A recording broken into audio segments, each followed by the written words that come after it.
Hello, friends. So, I am not driving, so don't come at me. I wanted to go live really quickly. I actually just pulled over because I felt like I needed to say the words to you right now, so that's what we're doing. So I just left my doctor's office, and this is a new doctor. I started seeing him, I guess, in the late summer, and I've never had a doctor not believe, or a doctor believe me and want to figure out what was wrong. Everyone would do tests and everyone would say, oh, well, this is what you're doing wrong. You feel this way because you ate the wrong thing, or you didn't eat enough, or you didn't sleep enough, or you didn't drink enough water, or these might be the 17 things that you did wrong as to why you feel this way. And I was a young person when that started. So we calculated it back, and the first time I remember going to the doctor for these symptoms, I was in the 2nd grade.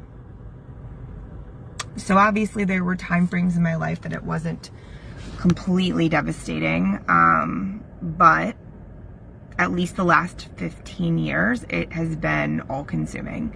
And that's not what this whole message is about. This whole message is about the fact that it took me a long time to find doctors and people who were willing to fight the fight with me. And I could have given up a million times. And sometimes maybe in the moment I did. There were times that I would go, down paths of naturopaths and herbalists and all of these things, which I believe did help me feel better.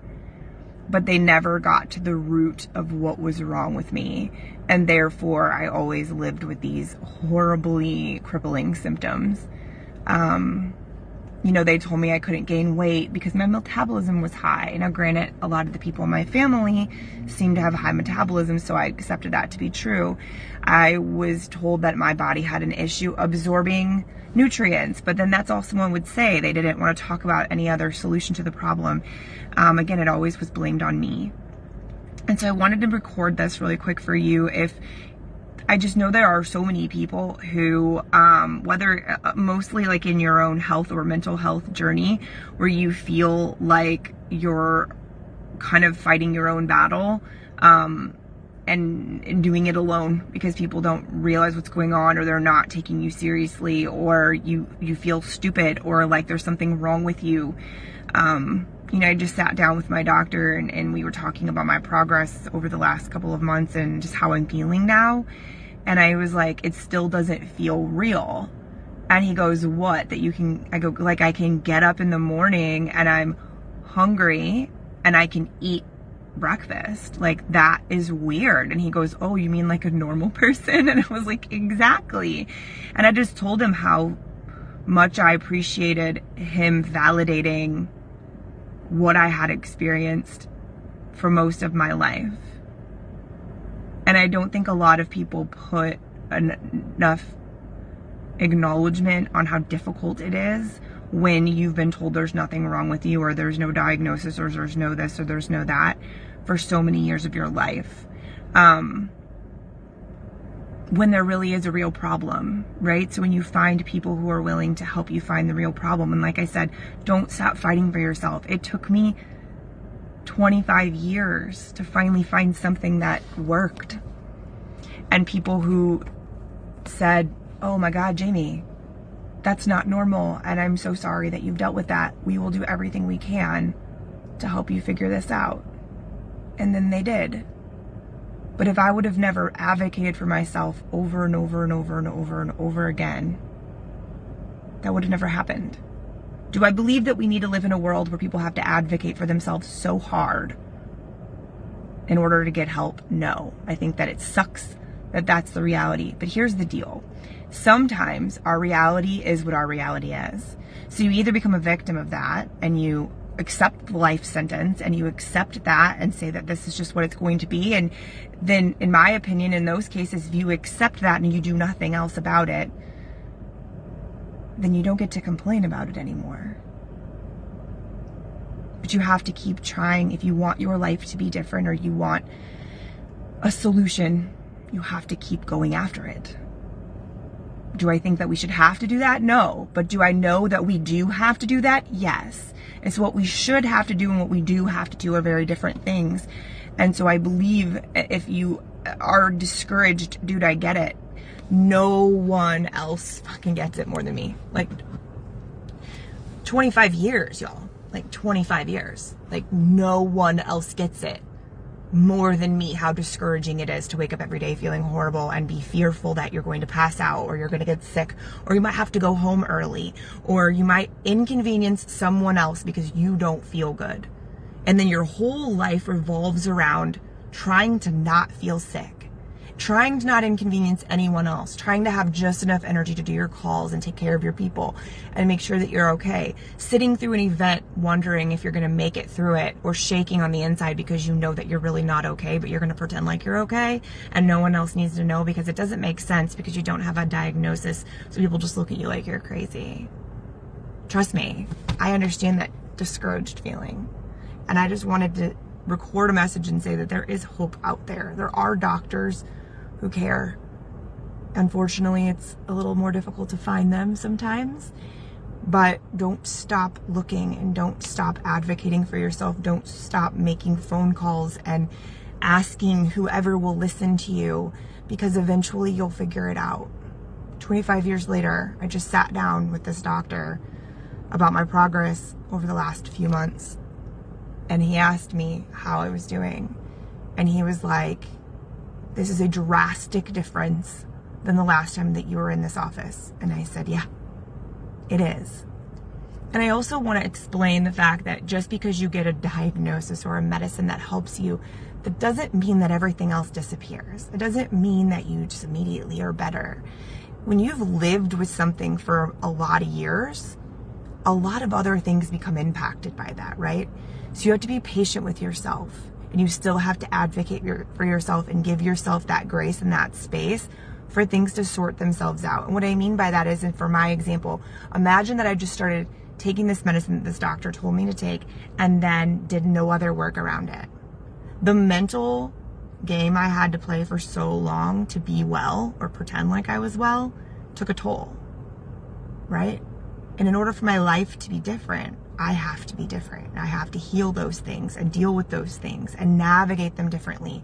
And I think that's the piece. I mean, you can relate this to so many different places, right? Like, you know, someone who goes to a freaking coaching seminar or like a weekend retreat and they get their whole like heart ripped open.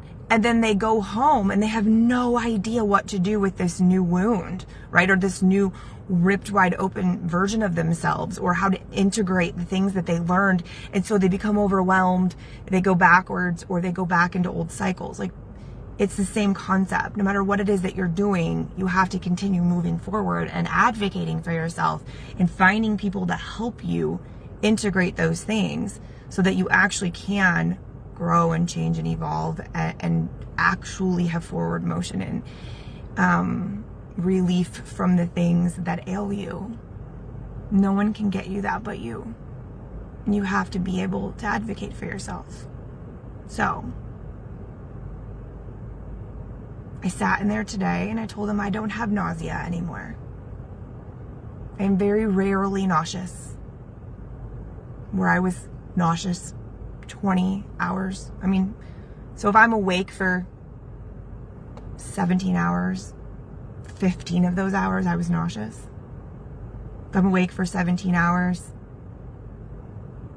maybe 12 of them I was in pain. And I still have pain and I still have some things I'm dealing with because we don't know what's secondary and what's another problem potentially in my spine. We're working on it, and progress is progress. And I didn't come this far to only come this far, friends. So you shouldn't either. Don't settle. Don't accept a life sentence. Keep searching. Keep searching, keep trying, keep tracking things is the way that we find solutions. Tracking and reflecting on what worked and what didn't. How did I feel today and what was different about today than I did yesterday? Yeah, it sounds like a lot of work, but isn't it worth it?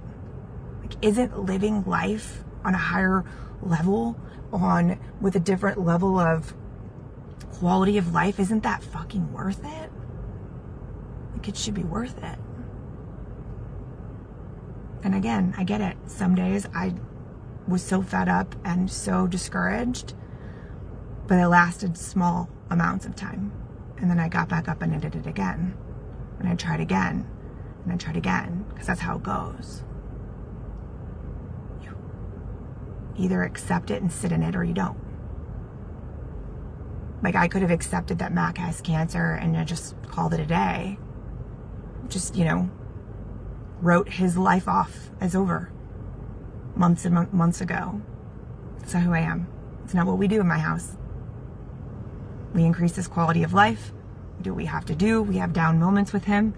As long as he has a good quality of life overall, then we will continue to do what he needs to feel good and to be comfortable and happy and healing.